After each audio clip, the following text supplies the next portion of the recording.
It was good. Hey, Hans, great to have you here. Well, now you said we're going to be talking about that fine balance. Yes. Between a kind of a tension. Should people be really attached and dependent, where I kind of need you, or should we be sort of self-assured, independent? Fairly, strong within ourselves, and a case of I choose to love. So you. in this society, I get the impression that independence is really valued, and dependence is seen as somewhat of a weakness. Yeah, that's true. However, what they've discovered though is that there needs to be a kind of interdependence, so sort of meeting halfway. And the thing is that in courtship period, when you sort of have that really lovely feeling of love, you tend to be fairly dependent actually. Yeah. You nearly give yourself over to someone completely, and you have all these wonderful feelings of love and warmth and affection, and the world's a better place to be in because of this strong love that you have for this person. Sure. And so what they're saying is actually, if you have more of a dependent relationship, you're more likely to have that kind of relationship than if you're sort of independent in a relationship. Because basically what couples desire is a secure, safe relationship grounded in love. And when we have that kind of relationship, we actually thrive as a person. And when we thrive and we feel secure, that also helps us in our self-actualization. Nice. And so if you want to reach your full potential as a person, the best place to reach that is when you're in a warm, secure, loving relationship that's supportive and caring. And so most people who sort of feel like, no, I'd like to really reach the full potential of my life.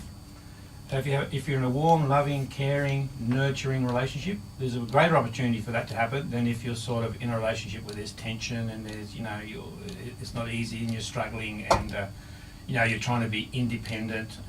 So how do you find the balance? Because you can often sometimes lean towards wanting to be more independent or more dependent. How do you find that balance in a relationship? What happens is that people who are in good, strong, secure relationships tend to be more self-assured, but not self-assured in an independent way, but self-assured in a way that kind of frees them up a bit. I think if you think about your own relationships, at the time when your relationship is good, it's flowing, you feel loved and you feel cared for, you feel good within yourself, you see. It's so true, Hans. Yeah.